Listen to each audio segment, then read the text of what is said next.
നമസ്കാരം. News not 24ലേക്ക് സ്വാഗതം.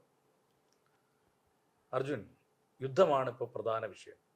യുദ്ധം അനിവാര്യമാണോ അതോ അത് വേണ്ട എന്ന് ചിന്തിക്കുന്നവരാണോ കൂടുതൽ എന്നുള്ളൊരു വലിയ വിഷയമുണ്ട്. കുറേ പേർക്ക് അത് ആഗ്രഹമുണ്ട്.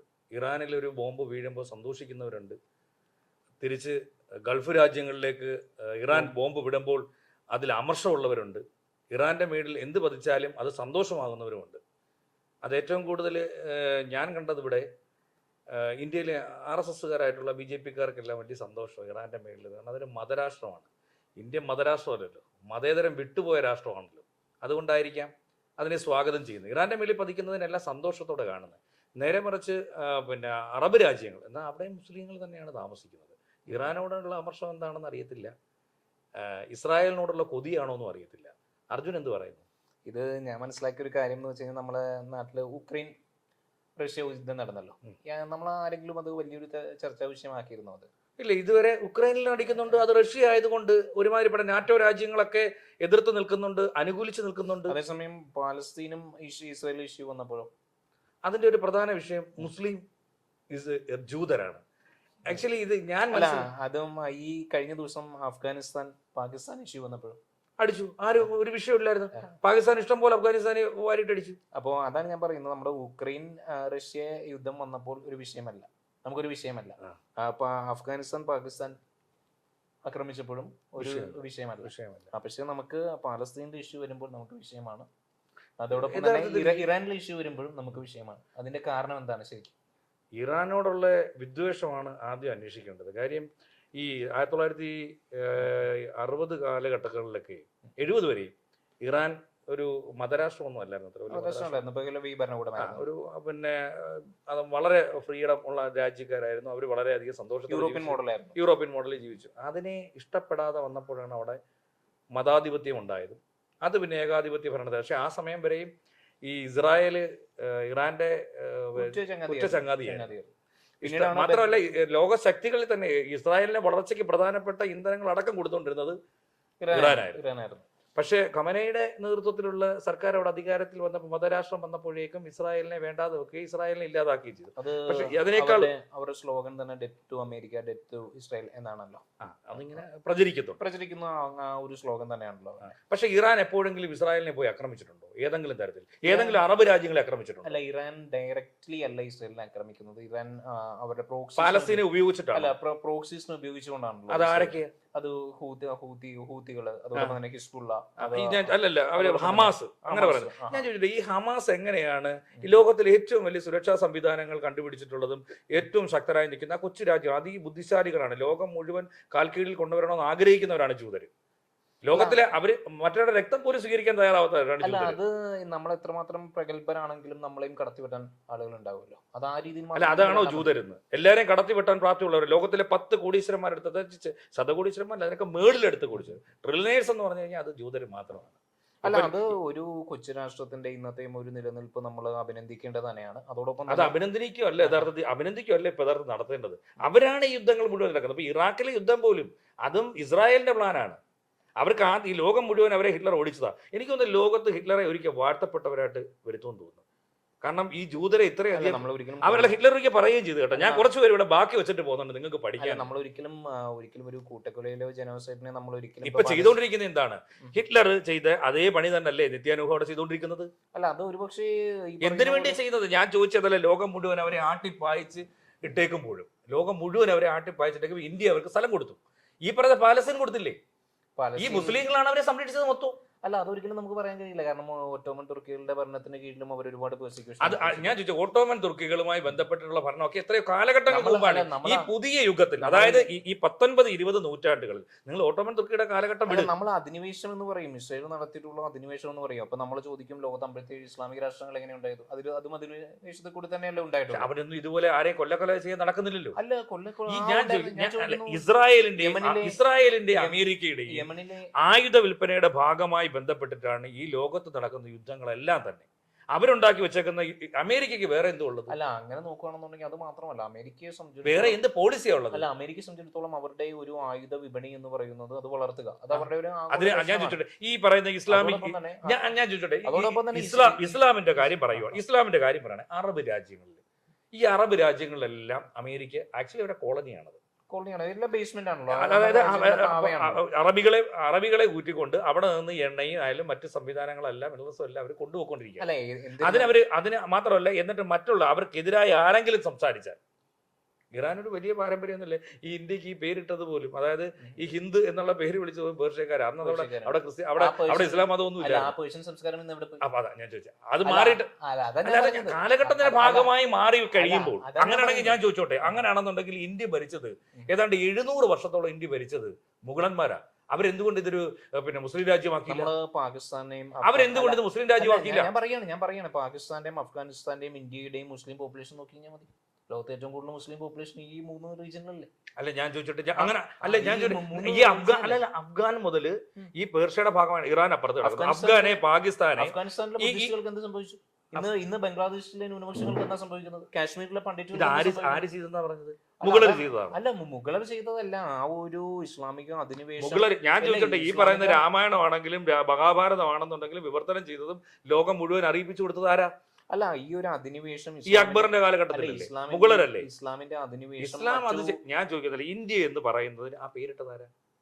ഇന്ത്യ ഇത് എത്രയോ നാട്ടുരാജ്യങ്ങളായി കിടന്നേ. ഇത് യഥാർത്ഥത്തിൽ ഇന്ത്യ എന്ന് പറഞ്ഞൊരു രാജ്യമായിട്ട് നമുക്ക് പ്രഖ്യാപിക്കേണ്ട കാര്യം. യുദ്ധത്തിലേക്ക് തന്നെ നമ്മൾ കടക്കുന്നത്, യുദ്ധത്തിന്റെ എല്ലാ അടിസ്ഥാനം ഇത് തന്നെയാണ്. ഇപ്പൊ നടക്കുന്ന യുദ്ധത്തിന്റെ പ്രധാന ആവശ്യം ഇസ്രായേലിന് വേണ്ടി, ഇസ്രായേലിന്റെ ഒരു ഒറ്റ ആഗ്രഹം ലോകം മുഴുവൻ അവരുടെ കാൽക്കീഴിൽ വരണം. അങ്ങനെ ഇസ്രായേലിന് ഒരു ആഗ്രഹം അതേ ഉള്ളൂ. ഇസ്ലാമിന് അങ്ങനെ ഒരു ആഗ്രഹമില്ല. ഇസ്ലാമിന് അങ്ങനെ ഒരു ആഗ്രഹം ഉണ്ടായിരുന്നെങ്കിൽ അവരെ ചെയ്തില്ലേ? അല്ല, അവരെവിടെ നടപ്പിലാക്കാൻ ശ്രമിച്ചു? അതിനുള്ള ശക്തിയില്ല ഇന്ത്യയിലെ, അതിനുള്ള ശക്തിയില്ല. അവരവരുടെ കാര്യം ഇറാനെ രാഷ്ട്രങ്ങളില്ല. ഞാൻ ചോദിക്കുന്നില്ല, ഇപ്പൊ ഈ പാലസ്തീനകത്ത് ഹമാസിനെ ഉണ്ടാക്കിയതാരാ?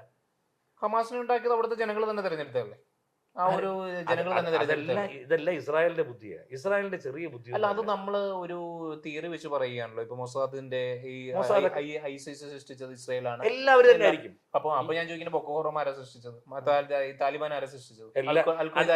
ഞാൻ ചോദിച്ചോട്ടെ, അങ്ങനെയാണെങ്കിൽ USSR ഇല്ലാതാകുന്നത് വരെ ഈ പ്രശ്നങ്ങളൊന്നും ഇല്ലായിരുന്നു. അങ്ങനെ നമ്മള് USSR തരിപ്പണമായല്ലോ. USSR ഉള്ള സമയത്ത്, USSRന്റെ നേതൃത്വത്തിലുള്ള സമയത്തിൽ ഈ പറയുന്ന അൽഖ്വയ്ദയോ ഈ പറയുന്ന IS ആരെങ്കിലും കേട്ടിട്ടുണ്ടോ നിങ്ങൾ? അതിന് ഒരു ശേഷമാണല്ലോ നമുക്കറിയാലോ ഇതിന്. അപ്പൊ അത് വിളിച്ചത് ആരാ? അത് അമേരിക്കയാണ് വിളിച്ചത്. ഇന്ന് മനസ്സിലാക്കാൻ കഴിയുമല്ലോ ഈ യുദ്ധത്തിന്റെ. പിന്നെ ഇപ്പൊ ഇറാൻ ഇപ്പൊ രാവിലെ ഇന്നലത്തെ കാര്യം തന്നെ അർജുൻ ശ്രദ്ധിച്ചിട്ടുണ്ടായിരുന്നു. ട്രംപ് ഇന്ന് രാവിലെ ഒരു തീരുമാനം, ഇന്നലെയാണ് ഒരു തീരുമാനം എടുത്ത് പത്രങ്ങളെല്ലാം പറയുന്നു, ഞങ്ങൾ ഒരു 5 ദിവസത്തേക്ക് അവധി കൊടുത്തിരിക്കുകയാണ് യുദ്ധത്തിന്. ഈ 5 ദിവസത്തിന് അവധി കൊടുത്ത് അങ്ങ് അടിച്ചാൽ പോരെ? അല്ല, എന്നിട്ട് അതേ ഇസ്രായേൽ അവിടെ പറയുന്ന ടെഹ്റാൻ വീണ്ടും വ്യോമാക്രമണം നടത്തി. അവരത് പറഞ്ഞാൽ വീണ്ടും ചെയ്തോണ്ടിരിക്കും.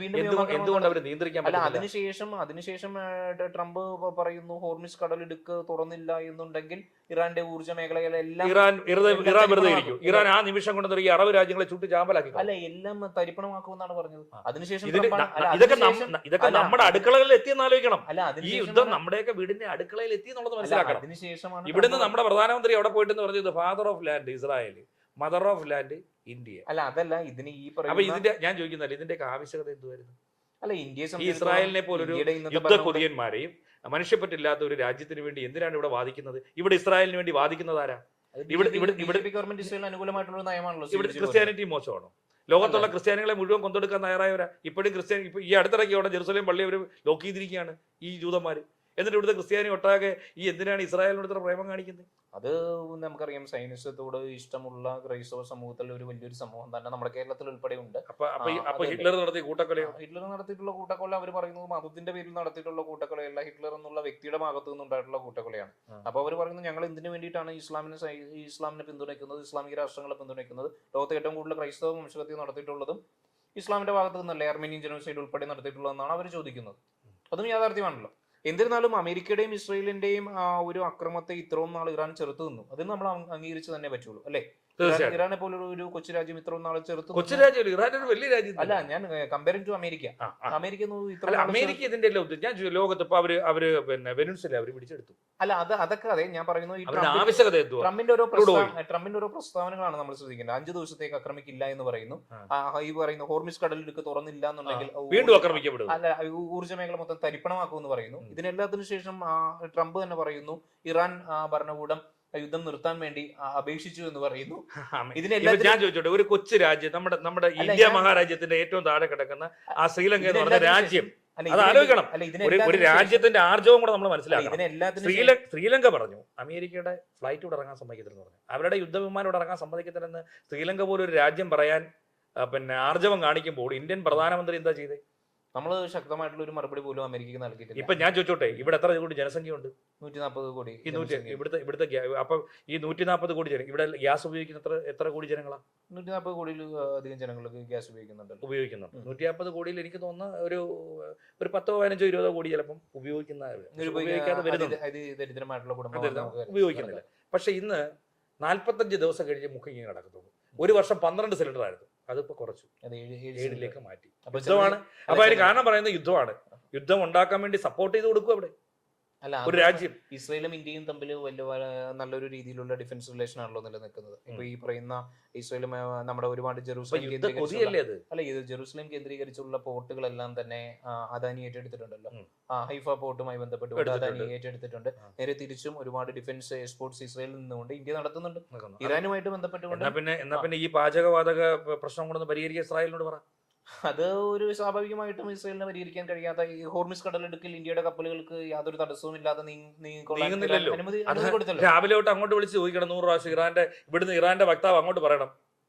അത് അവസരം ഉണ്ടാക്കിയില്ലേ? അതിനവസരം ഉണ്ടാക്കി, അത് സ്വാഭാവികമാണ്. പക്ഷെ ഞാൻ പറയുന്നു, നമ്മുടെ പ്രസിഡന്റ് ട്രംപിന്റെ ഒരു നിരുത്തരവാദപരമായിട്ടുള്ള പ്രസ്താവനകൾ ലോകം മുഴുവൻ നശിപ്പിക്കുക എന്നുള്ള അമേരിക്കയുടെ ഇസ്രായേലിന്റെ കാഴ്ചപ്പാടാണ് ഈ നടക്കുന്ന യുദ്ധങ്ങളെല്ലാം തന്നെ.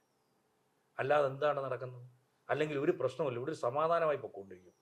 പാലസ്തീൻ ജനങ്ങളെ എന്തിനാണ് അവരെ, ഞാൻ ചോദിക്കുന്നത്, പാലസ്തീനു വേണ്ടി സംസാരിക്കാനായിട്ട് ഇവിടെ ഇന്ത്യയിൽ കിടക്കുന്ന നമ്മളെ പോലുള്ളവരായിക്കോട്ടെ അല്ലെങ്കിൽ മുസ്ലിങ്ങളായിക്കോട്ടെ സംസാരിക്കുന്നത്. നമ്മൾ യുണൈറ്റഡ് നേഷൻസിൽ പാലസ്തീനെ വേണ്ടിയുള്ള പ്രമേയത്തിൽ നിന്ന് 2 പ്രാവശ്യം വിട്ടു നിന്നു. നമ്മുടെ പോളിസികളിൽ തന്നെ ഒരുപാട് മാറ്റങ്ങൾ വരുന്നു. നമ്മൾ ഇസ്രായേലുമായിട്ട് കൂടുതൽ ഞാൻ ചോദിക്കുന്നില്ല, അറബ് രാജ്യങ്ങൾക്കൊന്നും പാലസ്തീനോട് ഒരു സ്നേഹമില്ല. നമ്മുടെ കേരളത്തിലെ ജനങ്ങളിൽ തന്നെ അവര് മുസ്ലിം തന്നെയല്ലേ? കേരളത്തിലെ ജനങ്ങളിൽ തന്നെ വലിയൊരു വിഭാഗത്തിന് പാലസ്തീനെ ഇഷ്ടപ്പെടുന്നത് പോലെ തന്നെ വലിയൊരു വിഭാഗത്തിന് ഇസ്രായേലിനെ ഇഷ്ടപ്പെടുന്നു. നമ്മൾ സോഷ്യൽ മീഡിയ കമന്റുകൾ നോക്കിയിട്ടുണ്ടെങ്കിൽ നമ്മൾ ഞെട്ടിച്ച് ഇസ്രായേലിനെ ഭയങ്കരമായി ഇഷ്ടപ്പെടുക.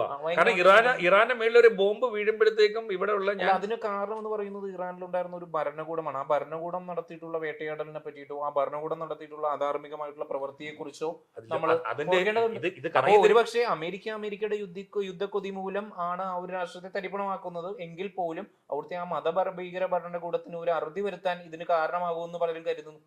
അതിനെ നമുക്ക് പിന്തുണച്ചൂടെ? ഇതിനെ എങ്ങനെ പിന്തുണയ്ക്കാൻ പറ്റും? പിന്തുണയ്ക്കുന്നത് എങ്ങനെയാ? ഒരു രാജ്യം ഇല്ലാതാക്കിക്കൊണ്ടാണ് നിങ്ങൾ ചെയ്യുന്നത്.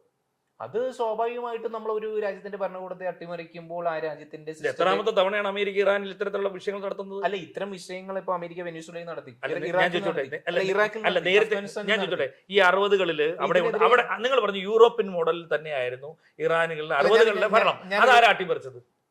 അത് അട്ടിമറിച്ചത് അവിടുത്തെ ഈ പറയുന്ന ഫണ്ടമെന്റലിസ്റ്റ് ആയിട്ടുള്ള വ്യക്തികളല്ലേ?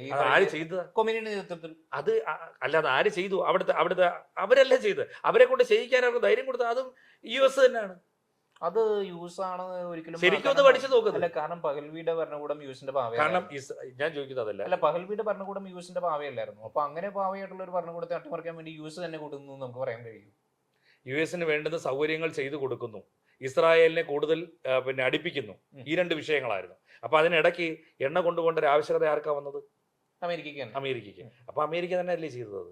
അപ്പൊ അമേരിക്ക തന്നെ ചെയ്തതെന്ന് പറയാൻ നമുക്ക് കഴിയില്ല. കാരണം എന്താന്ന് വെച്ച് കഴിഞ്ഞാൽ അവിടെ ഒരു മതഭരണകൂടമാണ് അവിടെ പിന്നെ അധികാരത്തിൽ വന്നിട്ടുള്ളത്. ആ മതഭരണകൂടത്തെ സംബന്ധിച്ചിടത്തോളം അമേരിക്ക അവരുടെ പിന്നീടാണ് വരുന്നത്. ആ പഹൽവിയുടെ ഭരണത്തിന് ഈ പറയുന്ന പഹൽവിയുടെ ഭരണത്തെ അട്ടിമറിക്കുന്നതല്ലേ ഈ മതഭരണകൂടം ചെയ്തത്?